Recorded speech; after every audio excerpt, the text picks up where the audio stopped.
2025년 7월 12일 비나테 한담 시작하겠습니다. 댓글에 어떤 분이 제 영상을 보는 사람들은 거의 아무것도 모르는 사람들이다. 그냥 편안하게 유튜브 보면서 정보를 얻으려고 하는 사람들이지 뭐 공부를 해서 뭐 이거를 알아내려고 그렇게 애쓰는 사람들은 별로 없다고 보고 조금 친절을 베풀었으면 좋겠다. 그렇게 얘기를 하신 분이 계십니다. 그런데 지금 얘기 드리는 게 친절을 베풀지 않겠다는 얘기가 아닙니다.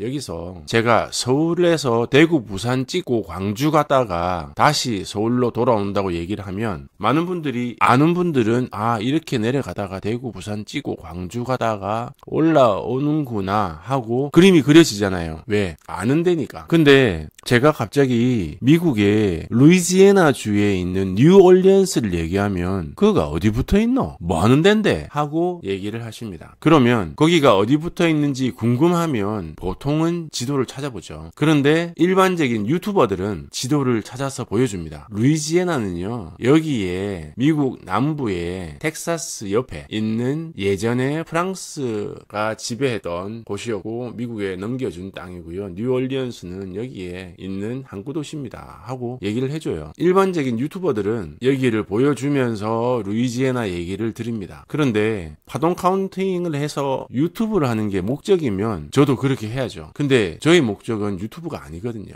제가 파동 카운팅이 궁금해서 공부하다가 너무 힘들었던 과정을 겪었기 때문에 그 과정에 대해서 같이 나누고 싶은 마음에 시작을 했고, 처음에 유튜브 하는 것도 어려워서 그냥 일단 3년은 하자. 그 다음에 3년 정도 해놓으면 나중에 필요할 때 보는 사람도 있을 거다. 그러면 제가 힘들었던 시기에 글렌 힐리 책을 보고 도대체 이게 무슨 얘기인지 몰라서 이해를 못해서 힘들어했던 그 시절을 떠올리면서 혹시 그런 도움이 필요한 사람이 있으면 보시라고 비디오도 만들어서 올려놨습니다. 펀더멘탈에. 근데 다 필요 없고 그냥 다 알려줘. 나는 내가 적극적으로 나서서 하기 싫고 내 등은 의자에 붙어 있을 테니 다 정보를 제공해줘 하는 유튜버를 원하신다면 제가 3년이 지나서도 계속 유튜버를 하고 있을지 안 하고 있을지는 모르겠지만 그때 가서 하더라도 제 목적은 엘리어트 파동을 이해하는 거지 유튜버가 아닙니다. 자, 이 사진을 보시면 무슨 생각이 드시나요? 에베레스트 정상이거든요. 에베레스트 정상에서 깃발 꽂고 사진 찍으려고 지금 줄 서 있습니다. 남들 다 찍는데 이 사람들 뭐하러 갈까요? 근데 여기 줄 서 있다가 기다리다가 졸다가 떨어지는 사람도 있답니다. 기가 막힐 노릇이죠. 이제 남들 다 갔는데 정상을 뭐하러 올라가려고 하느냐? 그러면 에베레스트 정상 올라가는 게 쉽냐? 천만에요. 이 사람들 다 체력 훈련 다 하고 밑에 베이스 캠프 다 하고 중간에 그거 다 거쳐서 길은 나 있죠. 길은 나 있는 코스대로 올라왔지만 그 코스를 다 올라오는 것도 쉬운 일이 아닙니다. 이걸 보고 많은 사람들은 뭐 줄 서서 찍네, 사진 찍으러 갔네, 이게 일도 아니네. 그게 아니에요. 여기까지 올라오려고 체력 훈련하고 산악 훈련하고 다 해서 올라와도 앉아서 졸다가 떨어지는 사람도 있다니까요. 그만큼 어렵습니다. 이 사진을 보고 쉽다고 생각하시는 분들이 계시다면 착각입니다. 엘리어트 파동 카운팅 해놓은 거 보면 쉬워 보일 수도 있습니다. 눈으로 볼 때는 쉽고 당연해 보이는데 막상 카운팅을 해보면 잘 안 되는 게 엘리어트 파동 카운팅입니다. 10명이 시작했으면 9명이 포기하는, 오죽하면 글렌 힐리가 책에 그래 써놨겠습니까? 이게 다 맞으면 모든 사람들이 다 엘리어트 파동 할 텐데 그게 그러면 그때 그 이론이 무슨 소용이 있냐 라고 물어보니까 글렌 힐리가 그런 일은 절대 일어나지 않으니까 걱정하지 마시라. 에베레스트 산에 정상 올라가는 루트가 다 이제 개척이 돼서 올라갈 수 있는데 올라가 사진 찍는 게 뭔 소용이냐. 에베레스트 정상이기 때문에 의미가 있겠고 올라가는 게 아무나 올라갈 수 있는 것도 아니고 고지가 코앞인데 졸다가 떨어지기도 하고 그게 에베레스트입니다. 많은 분들이 같이 가자 그렇게 얘기 드리는 것도 아니고요. 그냥 제가 가는데 갔던 길 그냥 알려드리는 거고 그거를 보고 판단은 각자 알아서 하시면 됩니다. 제가 어떻게 그 많은 분들을 다 끌고 가겠습니까? 저의 목적은 유튜브가 아니고 엘리어트 파동을 이해하는 겁니다. 그 과정에 제가 힘들었던 거 조금 수월하게 할 수 있게 나눠 드리는 거지 그거를 유튜브를 해서 뭐 10만 100만 엘리어트 파동으로 어떻게 그 많은 사람들이 그 어려운 걸 보고 있겠습니까? 봐도 뭔 말인지 모르는데 그런 목표는 가지고 있지도 않고 그런 일이 일어나지도 않을 겁니다. 그렇기 때문에 제가 시간적 여유가 넘치면 엘리어트 파동에 대한 친절을 반복적으로 계속 드릴 수도 있겠지만 파동 카운팅 하느라고 아직까지는 제가 바빠요. 실력이 아직까지 그 정도는 안 돼가지고 그래서 친절을 드리지 못하더라도 양해하시기 바랍니다. 자, 그러면 원래 오늘 말씀드리려고 했던 일론이 아메리카당을 도대체 왜 시작을 했는가? 공화당과 민주당이 있는데 트럼프는 왜 일론하고 손을 잡고 진행을 하다가 배신을 때렸는가? 그게 이 전체적인 판을 보고 이해를 하면요, 심지어는 트럼프가 배신 때린 것까지 이해가 되는 그런 단점은 있습니다. 하지만 그걸 또 이해를 해야 기다림의 시간을 견딜 수 있거든요. 자, 우선 이 그림을 이해를 하실 때 이쪽에 있는 금융자본, 산업자본, 기존 자본가와 신규 자본, 기술 자본, 실리콘밸리에 있는 테크 자본하고의 가운데에서 양다리를 걸치고 있는 트럼프를 이해를 하시면 되고요. 그러면 일론이 하려고 하는 아메리카당은 이 월스트리트가 양분해서 컨트롤하고 있는 공화당과 민주당, 이 둘 사이에서 양다리를 걸치겠다는 겁니다. 이렇게 공화 쪽, 민주 쪽에 있는 기성 정치인들을 대상으로 레버리지를 가져가겠다는 구상인 거죠. 자, 그러면 트럼프가 대통령이 당선되기 위해서 민주당 텃밭이었던 미드웨스트 지역에서 스윙 스테이트에서 표를 다 가져옵니다. 그 과정에 펜실베니아랑 몇 군데 경합 지역에서 일론 머스크가 선거운동에 뛰어들어서 참여를 했었죠. 그래서 근소한 표차가 아니라 압도적으로 스윙 스테이트에서 표를 다 가져옵니다. 그때 일론 머스크는 안 거죠. 중간에 일론 머스크가 여론조사 기관에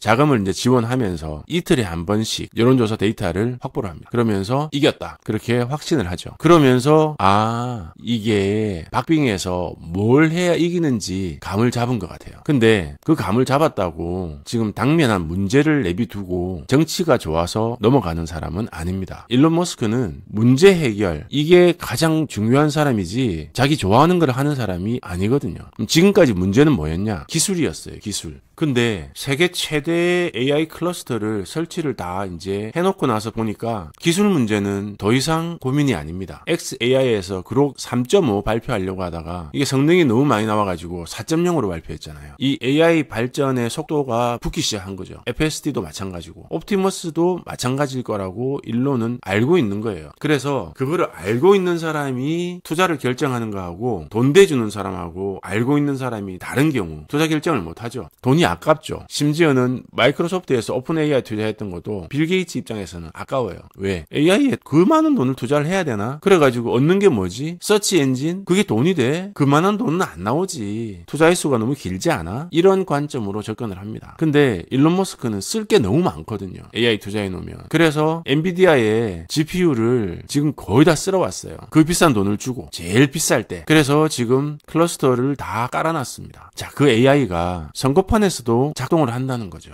자, 그래서 이제 일단 트럼프가 선거할 때 일론이 지원을 하면서 미국 선거 시스템을 안 거예요. 그래도 트럼프가 얘기했던 이제 미국 정부 지출 줄이고 관세를 해서 매기든 어쨌든 상관없어, 알아서 하세요. 정부 지출 줄이는 거 도지 수장 맡아가지고 욕 바가지로 먹으면서 테슬라 막 불 지르고 하는데도 했어요. 그래서 돈을 이렇게 줄입시다 했더니 갑자기 트럼프가 말을 바꾸네. 근데 트럼프가 말을 바꾼 시기하고 묘하게 일치하는 게 있습니다. 채권 자경단이 발동해서 미국 국채금리가 5%를 넘어가고 트럼프가 거의 패닉에 빠진 시절이 있었어요. 그때까지만 해도 스콧 베센트가 전면에 나오지 않았습니다. JD 벤스하고 루트닉이 앞에 있었어요. 관세 협상할 때. 근데 딱 5% 넘어가고 나서 채권 시장에서 난리가 나고 발작이 한번 나고 주식 시장은 떨어지고, 채권 시장 난리 나는 거는 국가 시스템의 문제고요. 주식 시장이 떨어지는 거는 지지율의 문제거든요. 그래서 둘 다 놓치면 안 돼요. 근데 둘 다 난리가 난 거예요. 월가에서 제동을 건 거죠. 일론 머스크가 F-35 저거 정말 이제 필요 없다 라고 얘기하면서 지금 팔런티어가 드론, AI 드론 해가지고 우크라이나 저 봐라, 100억짜리 200억짜리 가지고 1000억짜리 2000억짜리 그냥 다 날리지 않냐. 이제는 AI의 시대다. F-35 필요 없다고 얘기하니까 난리가 난 거죠. 국방에 얼마나 지금 돈을 투자했는데 월스트리트에서 그게 더 필요 없다고? 아니, 그 돈이 정부에서 돈이 들어가고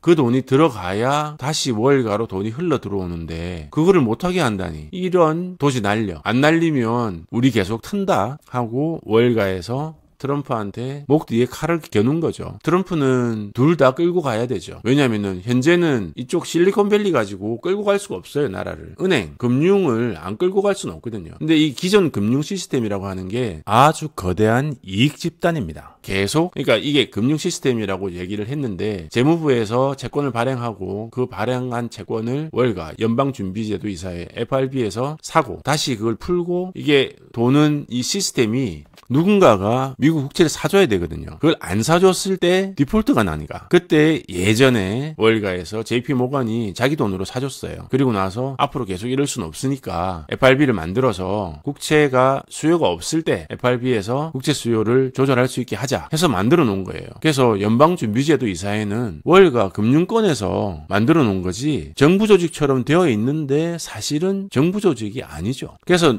미국 국채를 계속 사줘야 돼요. 누군가가. 안 사주면 연준에서라도 사야 됩니다. 근데 연준에서 자기 돈 써가지고 막 그렇게 사고 싶나요? 그걸 작게 해서 레버리지를 키우는 게 이 금융, 월가에 있는 사람들이 좋아하는 거니까 이제 그 국채를 미국은 자꾸 이제 적자를 보고 미역 적자를 보고 중국, 일본, 유럽 이런 데서 국채를 사라는 거죠. 그러면 연준은 관리만 하면 되는 거. 그렇게 지금까지 끌고 왔어요. 근데 트럼프가 이제 막 관세 전쟁하고 막 이러면서 중국도 이제 좀 줄이겠다. 그래서 이미 이제 줄이기 시작했죠. 일본도 이제 우리도 뭐 관세 25% 때리고 막 이러면 우리 못하지 하면서 일본도 이제 막 개기는 거죠. 유럽도 말 듣는 척 하다가 프랑스에서는 이거 말 들어야 돼 말아야 돼 막 이러면서 지금 난리가 났습니다. 그래서 페이팔의 양대 산맥 피터 틸이라고 이제 일론 머스크가 그 양대 산맥인데 피터 틸 쪽에서 심어 놓은 사람이 제이디 벤스고요. 그 제이디 벤스가 트럼프하고의 연결고리를 하고 있죠. 그러면서 계속 스테이블 코인 얘기를 했어요. 그래서 코인이 제도권으로 들어오는데 피터 틸이 그동안 공을 많이 들인 거죠. 근데 스테이블 코인이 지금 3천억 달러도 안 되거든요. 2천억 달러가 조금 넘는다고 얘기를 하는데 그 정도 규모 가지고 미국 국채에 지금 1년에 발행해야 되는 게 2조 달러, 3조 달러 정도 되는데 안 되잖아요. 일본이 가지고 있는 게 1조 달러가 전체가 1조 달러 정도 넘어가는 수준이라고 하니 그거를 스테이블 코인으로 활성화를 시켜야 되는데 스테이블 코인이 활성화되려면 비트코인이 활성화 안 되면 활성화가 안 돼요. 스테이블 코인은 이 자체로는 의미가 없거든요. 사람들이 스테이블 코인을 쓸 이유를 만들어줘야 되거든요. 그럼 바꿔서 비트코인을 사기 위해서 일단 바꿔야 되는 거죠. 안 그러면 화폐를 써야 되는데 불편하니까 지금 당장은 비트코인을 띄워주려고 트럼프가 전략자산화 하려고 했더니 그건 안 돼 라고 얘기한 게 월스트리트였어요. 월가에서 그건 안 돼. 비트코인 전략자산은 안 돼. 그래서 트럼프가 전략자산으로 안 하고 비트코인 띄울 수 있는 방법을 알아봐라. 방법이 있나? 방법이 없죠. 그런데 지니어스 액트는 일단은 무리해서 통과는 시켰어요. 통과시키면서 스테이블 코인에 대한 컨트롤을 연준에서 하게 만들어놨어요. 근데 연준에서 스테이블 코인을 컨트롤한다는 거는 못 크게 관리하겠다는 거거든요. 스테이블 코인이 커지면 안 돼요. 연준은. 달러 패권에는 지장이 없어요. 근데 금융 패권에 문제가 생기는 거예요. 기존 금융이 버틸 수 있는 게 한계가 있거든요. 만약에 슈퍼앱 같은 위챗 같은 게 허가가 나서 사람들이 국경을 그냥 넘나든다. 그러면 기존 금융 시스템으로는 할 수 있는 게 없어요. 지금 스위프트라고 해가지고 은행만 결제 시스템이 있는데 그거는 국경이 있는 글로벌 체제를 월가에서 만들어놨고 이 국경을 넘나들 때마다 돈을 받아 먹는 게 현재 기존 금융입니다. 그런데 이 탈중앙화된 코인 가지고 운영되는 스테이블 코인으로 돈을 보내고 결제하고 하게 되면 국경이 없어져요. 국경이 없어지면 국경을 넘나들 때 돈을 받을 수 있는 방법도 없습니다. 이번에 OBBBA 법안 통과될 때 해외 송금 수수료 원래는 이제 3.5% 붙는다고 했다가 1%로 줄이긴 했어요. 근데 해외 송금 수수료를 붙이는 게 이게 말이 되냐? 코인 때문에 한 거예요. 코인 때문에 코인으로 해외 송금할 때 돈 내라 그 얘기입니다. 그러면 아니 해외 송금하는데 무슨 수수료를 받냐? 그러면 기존 금융은 어떡하라고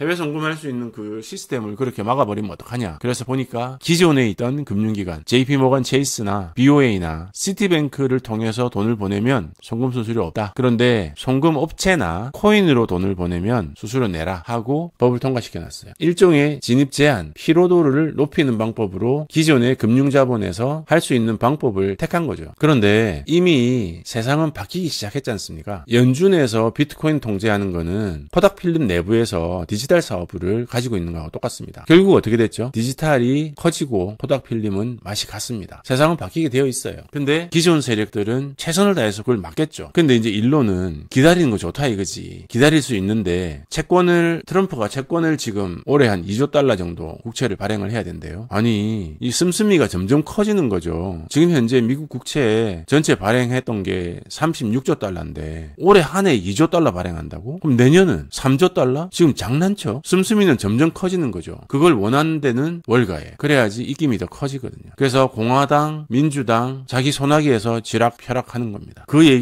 현상을 트럼프가 모르느냐? 알죠. 그래서 딥스테이트 얘기를 하는 거죠. 그래서 환경, 신재생 이런 데에 나가던 지원금 다 그냥 국방하고 방산, 그 다음에 기존 산업, 석유화학 이쪽에 돈 다 돌려라. 세상을 거꾸로 가게 만들어라. 하고 압력을 받으니 트럼프는 어떡하겠습니까? 방법이 없는 거예요, 지금. 그래서 트럼프는 일단 둘 다 가져가자. AI도 가져가고 기존 국방도 눈먼 돈 들어가고 있는 거 그대로 일단 줄게. 그러니까 월가에서 그만 건드려. 그 얘기를 스콧 베센트한테 맡긴 거예요. 그래서 현재 실세는 스콧 베센트죠. 그래서 일론이 스콧 베센트하고 치고받고 싸워가지고 눈탱이 밤탱이 되고 그 난리가 나던 겁니다. 그 와중에 트럼프는 이제 한 발짝 빠져 있는 거죠. 일론하고 베센트하고 치고받고 싸웠어요. 다른 사람들은 눈치를 보는데 일론은 눈치를 안 보죠. 문제가 있으면 문제에 덤빕니다. 눈치를 보면서 시간을 두고 기다릴 시간이 없죠. 세상에서 시간이 제일 아까운 사람이거든요. 급할 때는 공장에서 사무실에서 자면서 24/7 일하는 사람이 일론입니다. 지금 이대로 가면 시간이 흘러가는 거죠. 문제는 해결이 안 되고 기술적인 문제는 해결을 하면 돼요. 일론이. 근데 해결할 수 없는 문제가 있어. 그게 규제예요. 법규. 근데 그 규제와 법규를 가지고 있는 애들은 공화당, 민주당. 근데 공화당, 민주당을 컨트롤하는 애들은 결국 여기거든요. 금융자본, 산업자본. 얘네들이 다 컨트롤하고 있는 거죠. 근데 이 실리콘밸리 애들은 자기네들이 마이크로소프트나 페이스북이나 구글이나 자기네들이 이쪽에 있는 줄 알았던 거예요. 지금까지. 근데 같은 편인 줄 알았는데 알고 봤더니 같은 편이 아니었던 거야. 근데 그거를 이번에 알게 된 것 같아요. 그래서 실리콘밸리에 있던 사람들이 정치에 별로 관심이 없었는데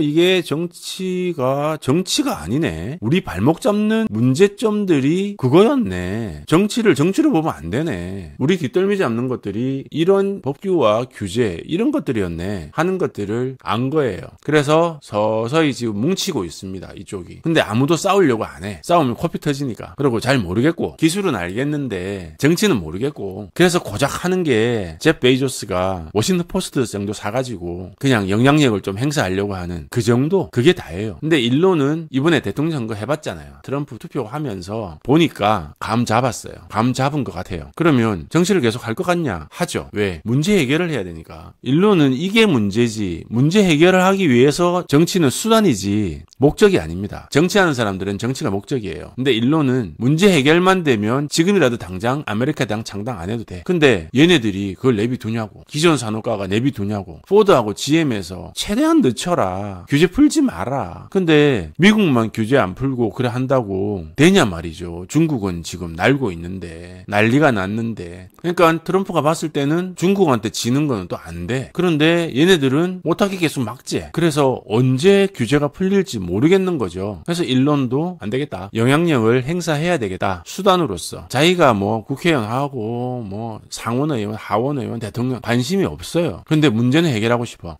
그래서 아마도 중간 선거 때 딱 공화당과 민주당 숫자가 비슷하게 만들어 놓을 지역으로 골라서 할 겁니다. 2명 빼고 2명 빼고 예를 들어서 상원에서 또는 상원에서 한 명을 빼고 하원에서 4명을 빼고 그래서 남아있는 숫자가 공화당과 민주당이 비슷해야 됩니다. 그래야지 캐스팅 보트가 제일 힘이 좋아지거든요. 그래서 아메리카당은 공화당도 이용할 수 있고 민주당도 이용할 수 있는 구조로 갈 수 있는 거죠. 그렇게 하면 성공하느냐? 그건 모르죠. 실패할 수도 있죠. 근데 안 하면 무조건 실패하는 거잖아요. 안 하면 얘네들 안 풉니다. 얘네들이 지금 규제나 법규를 풀 것 같습니까? 안 풉니다. 그 과정에 테슬라 주식은 업앤다운이 있겠지만 아무것도 하지 않으면 아무 일도 일어나지 않는다. 그래서 뭔가를 해야 한다. 그게 일론의 지금 생각인 것 같습니다. 그래서 트럼프가 네 돈 써가지고 정치하는 거 한번 해봐라. 골치 아플 거다 하면서 ridiculous라고 얘기를 한 거고 댄 아이브스가 그 하지 말고 이제 일정표 짜가지고 이사회에서 관리해라. 일론 시간 정치 못하게 해라 라고 얘기하니까 물론 그 얘기는 월가에서 원하는 얘기죠.